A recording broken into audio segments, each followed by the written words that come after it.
Hai para saudaraers, kumaha kabarna? Damang sarena dengan saya si Otong kembali lagi di channel Ningali Film. Pada episode kali ini kita akan melanjutkan alur cerita dari film yang rilis pada tahun 2025 untuk bagian yang keempat. Dan tidak usah berlama-lama lagi, mari kita mulai ceritanya.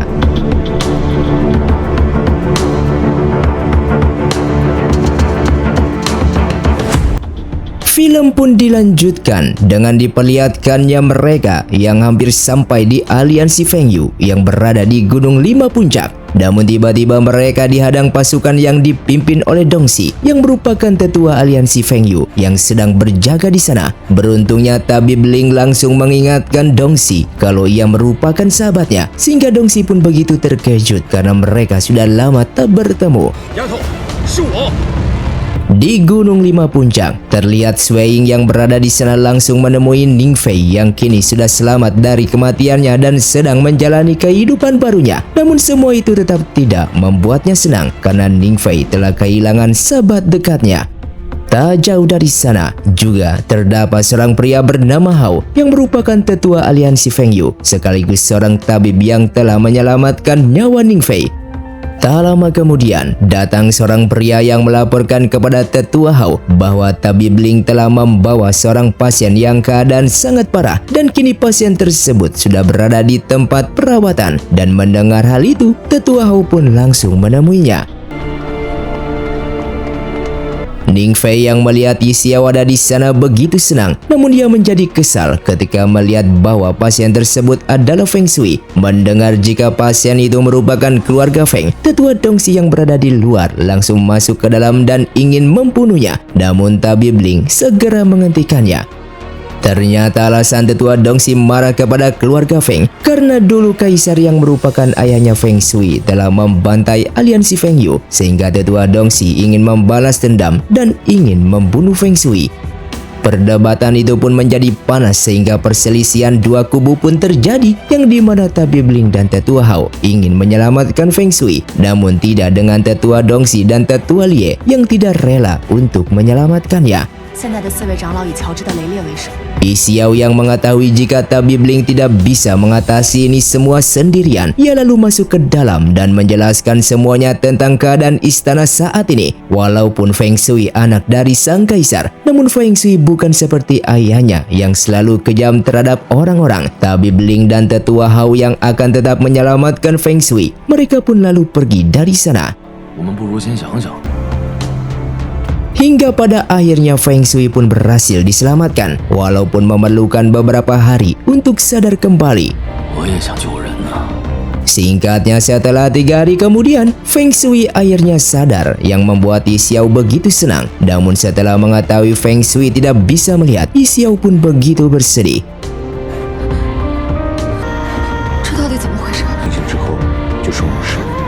Lalu Yi Xiao meminta kedua tabib tersebut untuk mencari cara supaya Feng Shui bisa melihat kembali, walaupun mereka mengetahui orang yang bisa menyembuhkan mata Feng Shui, yaitu Bibi An. Namun Tabib Ling tidak mau meminta tolong kepadanya karena untuk menyembuhkan matanya, Feng Shui memerlukan pengorbanan yang bisa membuat Feng Shui hilang ingatan, seperti Huang yang ada di sana, yang dimana dulunya jatuh dari tebing saat berburu di gunung, kepalanya terbentur dan hampir mati. Saat itu mereka tidak bisa menanganinya sehingga Bibi An menyelamatkannya. Namun karena Bibi An menggunakan jarum emas untuk menyembuhkannya, akhirnya Huang pun hilang ingatan. Akan tetapi Xiao tetap meminta Tabib Ling untuk membawa Bibi An ke sini.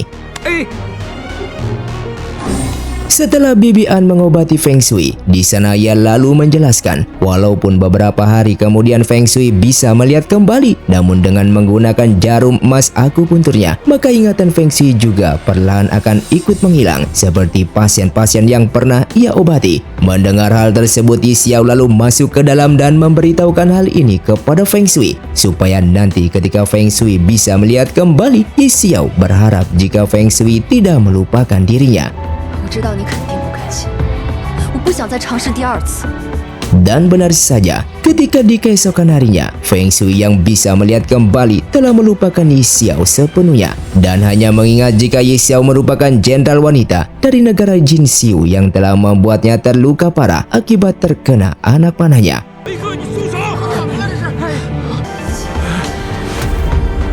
Meskipun Bibi An sudah 2 kali menggunakan jarum emasnya untuk mengembalikan ingatan Feng Shui, namun tetap saja Feng Shui hanya bisa mengingat Yi Xiao sebagai musuhnya. Hal tersebut membuat Yi Xiao begitu bersedih dan kembali meminta bantuan Bibi An untuk menemukan cara supaya ingatan Feng Shui kembali seperti semula. Walaupun Bibi An belum pernah menemukan caranya, namun ia akan tetap berusaha.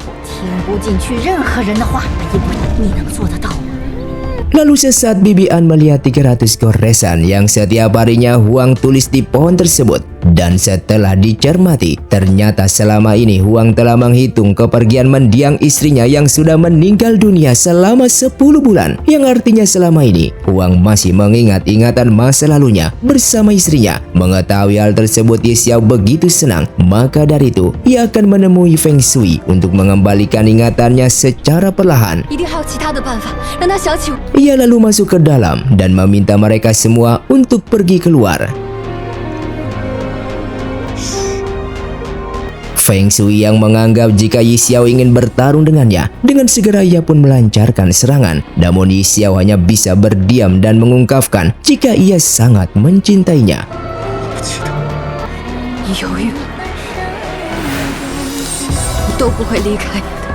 Hingga pada akhirnya ingatan Feng Shui pun kembali yang membuat Yi Xiao begitu bahagia.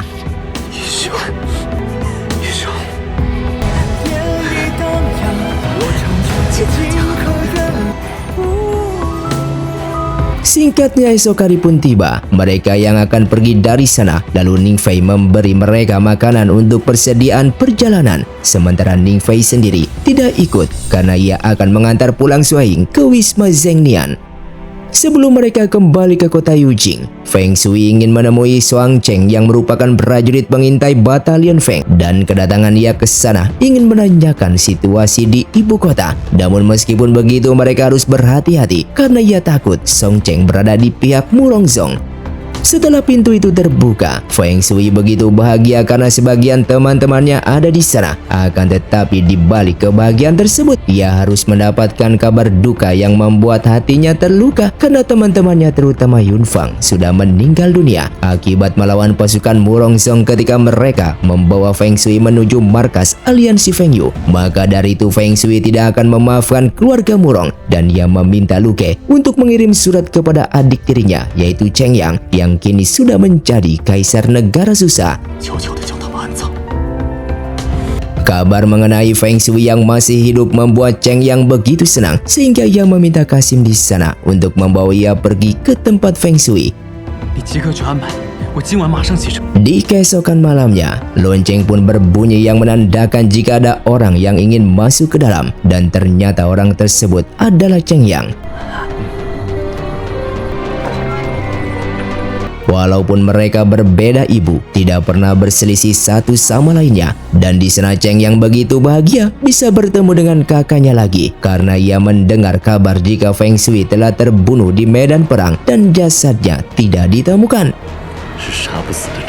Di sana Cheng Yang juga meminta maaf kepada Feng Shui karena ia menjadi kaisar bukan atas keinginannya sendiri. Bahkan ia juga baru tahu kalau ayah mereka dibunuh oleh ibunya sendiri yang telah bekerja sama dengan Murongzong, yang membuat hati Cheng Yang begitu terluka. Lalu ia meminta Feng Shui untuk tidak membunuh ibunya, dan Feng Shui pun berjanji tidak akan melakukan hal tersebut asalkan Cheng Yang mau membawa ibunya pergi dari kota Yujing.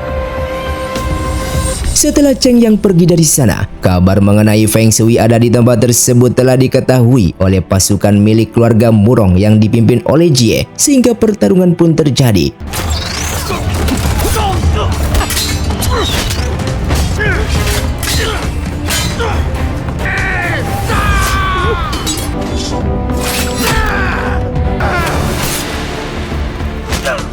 Setelah kemenangan tersebut, ia lalu pergi ke batalion Feng miliknya, dan semua prajurit yang ada di sana begitu terkejut ketika melihat Feng Shui masih hidup.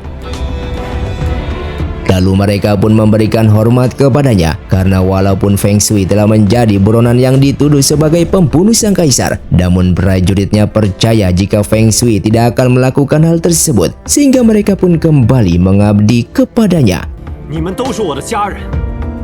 demi melawan permaisuri dan Murongzong. Feng Shui lalu meminta mereka untuk berlatih.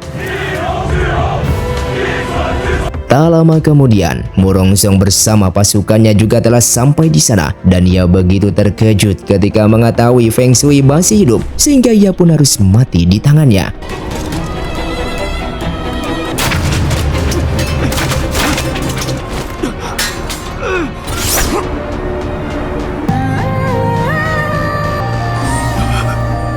Kabar mengenai ayahnya dibunuh oleh Feng Shui membuat Murongzong begitu bersedih sehingga ia akan membalas dendam. Hingga pada akhirnya mereka berdua yang dulunya merupakan sahabat, namun kini mereka harus saling membunuh satu sama lainnya.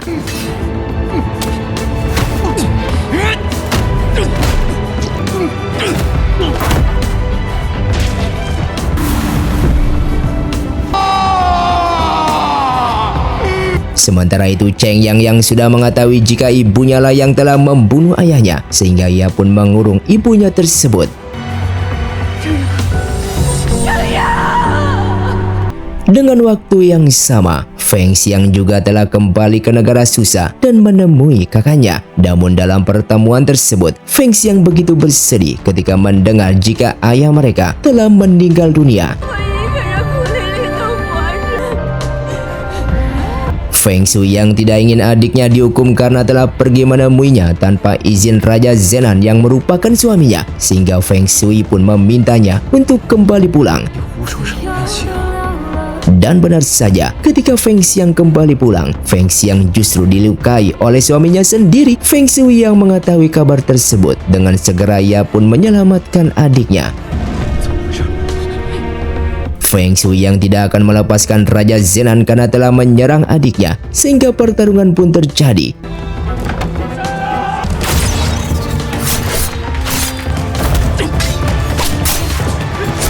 Di tengah pertempuran tersebut, Yi Xiao bersama Wei Ran juga telah membunuh sahabatnya sendiri yang tak lain adalah Wei Ran.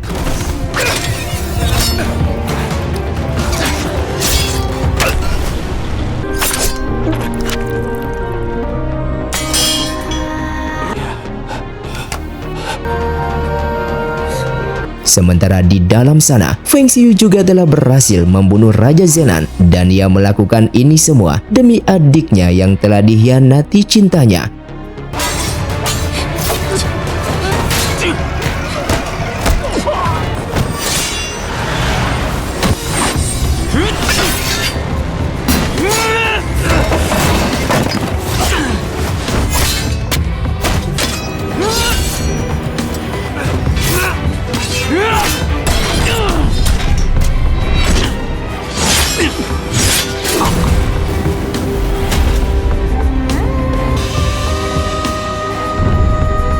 Sedangkan di dalam istana, Cheng Yang yang ingin menemui ibunya, namun ternyata ibunya tersebut meninggal dunia.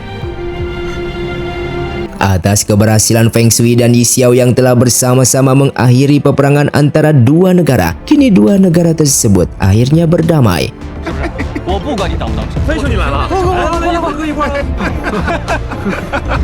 Sementara mereka berdua yang telah menjalani lika-liku kehidupan yang penuh dengan pengkhianatan, kini Feng Shui dan Yi Xiao sedang bersantai di atas bukit dengan menikmati pemandangan alam yang begitu indah, dengan membicarakan tentang Feng Shui yang masih berduka atas kehilangan ayahnya, sehingga ia pun menolak menjadi kaisar negara Susa walaupun Cheng Yang sudah menyerahkan tata kaisarnya, karena ia ingin menunggu 3 tahun setelah masa berkabung selesai dan baru ia bisa menentukan siapa yang akan menduduki tata tersebut. Oleh karena itu selama periode ini Feng Xiang lah yang akan mengurus pemerintahan, dan jika selama 3 tahun Feng Xiang melakukannya dengan baik, maka ia akan membiarkannya menjadi kaisar wanita untuk memimpin negara Susa. Bahkan di tahun itu ia juga akan mengadakan acara pernikahan yang paling megah di dunia untuk menikahi Xiao dengan memberinya hadiah berupa busur panah terhebat di dunia yang bernama busur Zuxia.